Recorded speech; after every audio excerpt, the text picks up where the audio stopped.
What's up, it's ADR back with ADR's Premier League Review, and you are with your host, ADR, back at it like a crack addict. So I wanted to go ahead and touch base about these Champions League games that we had today, right? We had some Premier League games the last weekend. Your boy's tired. I work a lot. I got a family, so I got to, try and jip and jive how I can, right? So just bear with me. I'm still trying to be consistent, right? But it is what it is. But I do want to talk about the games I paid attention to and watched 4 games today, so I won't talk about all 6. So I'm sorry, Sporting Lisbon. I'm sorry, Juventus. I will not be talking about your games today, but I do want to go ahead and speak about the games that I did watch. Let's go ahead and get into Aston Villa versus Young Boys. So I do want to touch base. I do have some notes down here, so if you see me look down, that's the reason why. But I do want to touch base. It was a fantastic game from Aston Villa. I told you guys the beginning of this season that Aston Villa, in my opinion, and I did put a poll out on my channel, got about 27 votes or something like that. And a lot of you guys thought that Aston Villa had one of the better transfer windows as well, right? I think that they personally did. I think they added depth, and I think that they added people that not only Arsenal were looking at, but other teams were also looking at, right? So we had Yuri Tielemans that was added. Yes, I know he was added, last year, but he's still part of that depth that I'm alluding to. Onana, right? So they also added Duran.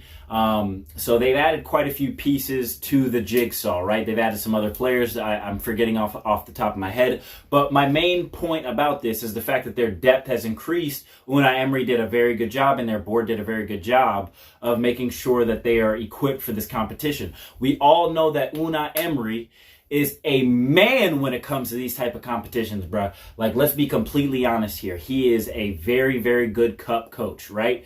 I believe he's one of the most winningest Europa League coaches. Done a very, very good job with teams in the past. He struggled with some teams, but I don't really want to pay attention to that. I don't want to make that a mainstay because, let's be honest here, we all know that Unai Emery is a fantastic manager, right? So I want to go ahead and get into Yuri Tielemans getting a goal off of the, not the first corner, but one of their corners today. Way too much space on the back post. I think that Young Boys did a very lackluster job of paying attention to him. And then they had Ramsey coming in for the second goal. Would have been a pen anyway. A huge letdown from the keeper, completely missing the ball in that one. But Ramsey was there to go ahead and clean that up. Left foot side netting. Kind of looked like he was going to miss there for a second, but he didn't. He buried it. But the biggest thing for me is, Rodgers looks a player, man. Goodness gracious, this man can dribble. He got strength. He's going through the defense, making sure that his decision-making is increasing. It seems like every single time that I see him, he's not just a person who can get the ball and run through everybody, but the man is making great decisions, still at a very, very good age. Great pickup for them. And then again, they had a couple goals that were disallowed. The Ollie Watkins goal, I think, should have stood. I think that's a very harsh handball that they've given. But the biggest thing for that is, the consistency. I think that throughout some other games, they did give handballs and things like that for similar type of handballs. I think that the ball was too close for Aston Villa to be able to react to it. Same in the Bayern game, but it is what it is. That's what they call, right? But I personally think that goal should have stood. And then Duran, his goal was also done for handball as well from Onana. That one I can kind of see because Onana had his hand up trying to control the ball, but had his hand up. But then Onana made up for it with a fantastic finish outside the box, probably about 23 meters outside the box. Looked fantastic. Great low driver. That's what you're taught. You really want to try and drive the ball into the ground. And just great technique on that keeper. Maybe could have done a little bit better, but Young Boys is constantly, it feels like, in the Champions League, but they just are lacking something. I know that their league isn't necessarily one of the best leagues in the world, right? But I do think that they, are at the Champions League. I just wish that they could push teams a little bit more. I just feel like sometimes they're out of their depth and wonder if the players think that, hey, look, I would rather be in Europa League to maybe push a little bit further within the competition. I'm not counting them out completely, but I just think that Aston Villa just looked far more superior to them.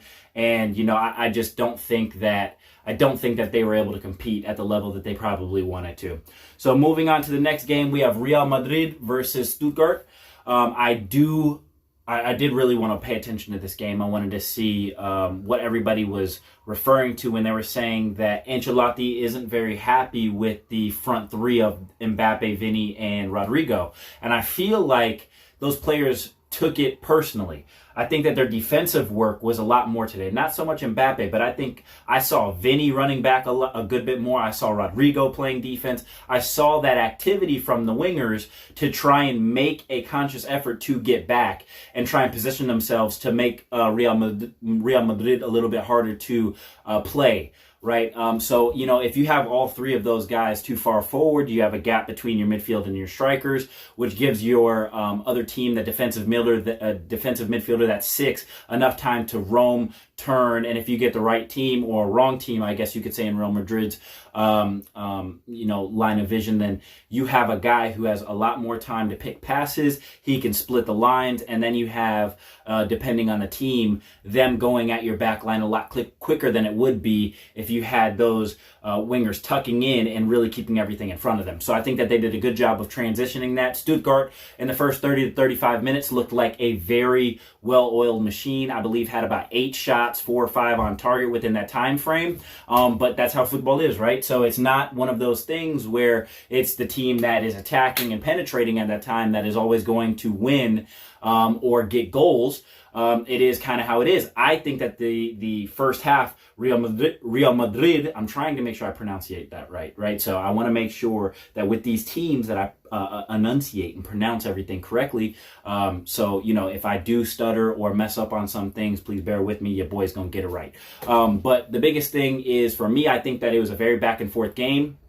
I think that Real had some chances to really make and impose themselves as well. I was very surprised that first half went 0-0, right? Went 0-0. So it was very, very back and forth. I think towards that last 10 minutes or so, you saw Jude really getting into the game. Rodrigo, I mean, goodness gracious, some of the things that he was doing to his defender were just ridiculous. Made him fall on one occasion. Some of his touches, some of his turns, his explosiveness was really starting to line up. I think Vinny was still a little bit more quiet in the first half than he traditionally would have been. Mbappe had some chances here and there to really show his pace, his power, his creativity, and get into better positions. I think he's starting to find his way in certain areas, in certain instances in that. I think Tchouaméni did a very good job throughout this whole game. I just want to highlight him because I feel like sometimes he goes under the radar. I think that a lot of his passes, his calmness under pressure, his defensive stability is very, very underlooked, and I do want to go ahead and give a shout out to Tchouaméni. My man looks very, very much so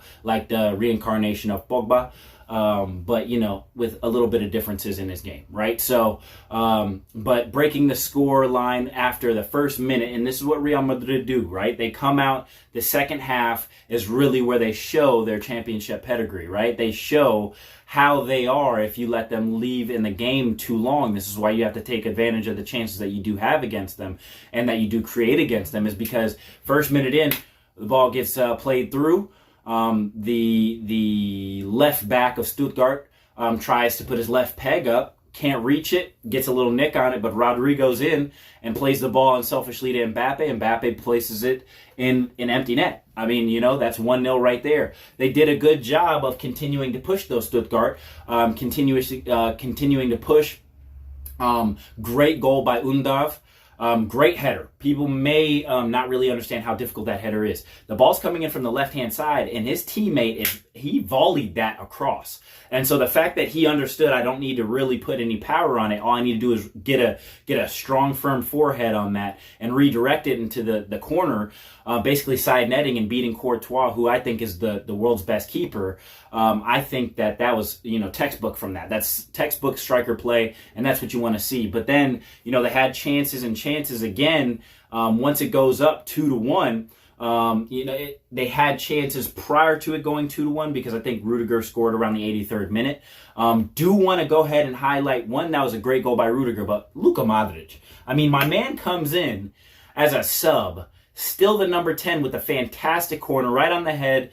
Rudiger just goes ahead and nods that back post, and there's nothing really the keeper can do about that. Does a fantastic job doing that. And then as Stuttgart are trying to get that equalizer, they push a lot of people forward. Endrick goes ahead and, a little bit before then, he kind of had a whiff But I love his confidence, right? His confidence is something that can't be taught.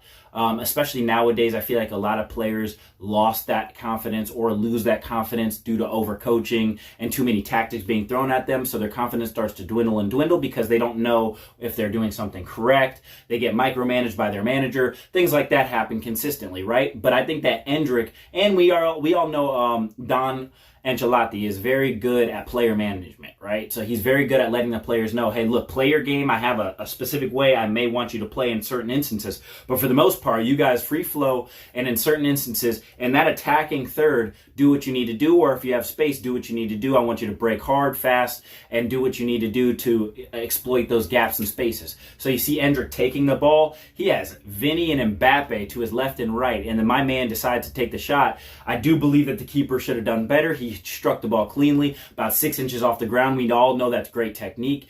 Keeper should have done way better. Let's be completely honest. I believe it was within 4 or 5 inches of him, right? So all he needs to do is parry that out, but he parries it into the side netting. But hey, look, I ain't mad at it, right? I'm not mad at the brother for shooting and then making sure that he gets the goal, because he probably would have got barked at if he didn't, right? So, but fantastic for him. Great job for Real Madrid showing their pedigree and winning that game 3-1. Going on to Bayern, I'm not going to really touch on this game too much. I mean, this was ridiculous. I believe Bayern have a 7-2 and 8-2, which I believe that 8-2 is on aggregate. But 7-2 and 8-2 and a 9-2 now in the Champions League. That is absolutely ridiculous. Bayern's always been very, very lethal when it comes to it. German efficiency, as we should all say. They've always been very lethal with what they need to do. Now, I will say this. I think that some of their pens, if not all of them, were very soft, right? But let's also be honest here. They had 4 or 5 goals disallowed, right? So this could have been even worse. Harry Kane with a hat trick of pens. Let's see if that Tottenham curse has followed him still and he'll win a trophy this season. Vincent Kompany looks like a fantastic manager for Bayern. I mean, whoever recruited him did a fantastic job. He did do well with Burnley when he was in the Premier League, but he just didn't have the players. His tactics, his insight, his player management seems to be doing very well right now. Let's go ahead and see how Bayern's doing. I believe Harry Kane had a hat trick over the weekend as well in the Bundesliga. Now brought that over to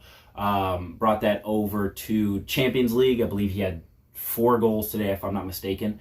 So he did a great job. But also Olise. Olise is looking like a fantastic signing. I mean, my man looks cool, calm, and comfortable. I'm not even going to say collective because he looks comfortable. I really think that might be one of the signings that Bayern is going to look at and say, yeah, we did a very good job picking that player. He's really looking in tune with what the team wants to do. He looks full of confidence. His runs are very good. He's very decisive and deceptive on the ball with what he wants to do. Decisive for his team, deceptive for the other team to be able to read him. And he just looks like a very, very good signing. And then Sané coming in as a sub, showing people why he's still Leroy Sané, comes in and buries that. I think the keeper should do a little bit better, but he doesn't, and Sané gets a fantastic goal.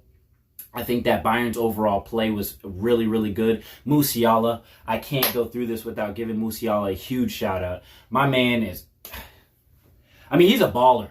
Seriously, he's a baller. This man his dribbling is ridiculous. He probably deserved a goal, but just how he's setting up everybody, unselfish, plays the game correctly, dribbling at pace, dribbling at speed, taking people on, off balance, left, right, going wherever. And this is what I like. I see a lot of players nowadays, they have specific areas that they want to go to in his head. For me as a player, whenever I was going 1v1, I'm going where I see the space and opportunity. I don't care if I'm striking on my left foot or my right foot. This is why you train. This is why for them, they get paid millions of dollars. I don't think that any player that is playing in a forward line should have a weaker foot. You should be able to do what you need to do on either foot because the defender is going to play you a specific way. You have to be able to go any way. And I feel like Musiala is the pinnacle of that. And I think it goes down to, again, how Germany teaches their young footballers to play. It always seems like they're very technically sound, good with both feet, can play any position, understand the game of football, and then they just go from there. They still give them the ability to be free-flowing, free-carrying, but also that tactical insight as well. So I do want to give a huge shout-out to him. Did get a little bit scary there when it did get 3-2, but, Bayern just kind of wanted, I guess, give their opposing team a little bit of confidence before they absolutely just bang another 6 on them. So great from them. And then we have Liverpool versus AC Milan, or Milan, right? So great job from Liverpool doing a bounce back from the horror result that they had this weekend against Nottingham Forest. Liverpool did a fantastic job of making sure that their mentality towards this competition was completely different than what their mentality was in the Premier League. They gave themselves, they're not going to go perfect, right? There's going to be some hiccups, some ups and some downs, but they did a great job of making sure that they kept their mind focused on the next game and the next game. That's where sometimes having these, free-flowing, the abundance of games that come through help your mind, right? You don't have time to really think about the past game because you have another game coming up. So it's, okay, we lost, but the next game, right? And then you win that game and then you're like, okay, now I got some confidence again, right? So you don't have time to really necessarily get down on yourself. So it's very good that Liverpool went through. Great job for Arne Slot, making sure he kept his guys motivated, keeping the fans on his side with the win like this, showing some of the tactical nuances that he's able to implement. And then I do think that the goals coming from set pieces did help Liverpool, because I think that at certain instances, I do think that AC Milan stifled them, but I don't think that they stifled them completely. Mo Salah hit the bar 2 times, had plenty of opportunities. Liverpool were still looking dangerous, don't get me wrong, but sometimes that ability to score on set pieces really kind of takes the pressure off. Shout out to Christian Pulisic for getting that early goal. Great finish. I know his teammates were about to scream at him if he didn't finish that, because he had one guy who was holding near to the penalty spot, a guy back post, and another guy trailing in. So if he wouldn't have scored that, I know that would have been a screaming contest right there. But great job taking that finish low, hard in the bottom corner, right? Nothing the keeper can really do at that range that he did it. So great finish from him. But then, AC Milan with the defensive abilities didn't really right? They did not stick with what they needed to do. They didn't have the prowess that Italian clubs usually have in defense. And then they had to make a keeper change. Not sure exactly why. I don't know if it was just a managerial thing or if that keeper I believe that keeper got injured. But let me know in the comments down below. But honestly, I did want to give a shout out to as well. Great goals from Konate, Van Dijk. But Cody Gakpo to me really stood out. His play, he looked like he was playing with the Netherlands again. His play today was fantastic, was hungry. He looked very hungry to prove himself, was going at players, was using his size and strength, was using his quickness, speed, and ability on the ball, and great assist for Szoboszlai to get that 3rd goal. I did want to give a huge shout out to Cody Gakpo, because I do like him as a player. I think that in some instances Klopp stifled him. Not saying Jurgen Klopp is a bad manager. I'm just saying certain players react differently with certain managers. And I do think that I think that Cody Gakpo could really be a great player. But let me know down in the comments what you guys think, right? One of the things I really wanted to do was get after Champions League as well. I will come out with some more videos. I'm dropping a short tonight, so if you see that, another trick shot, let me know what you think. We will continue with the content. I do appreciate everybody. Like, comment, subscribe. Let's try and hit 10 likes on this video. Share this video. I've been ADR. Peace!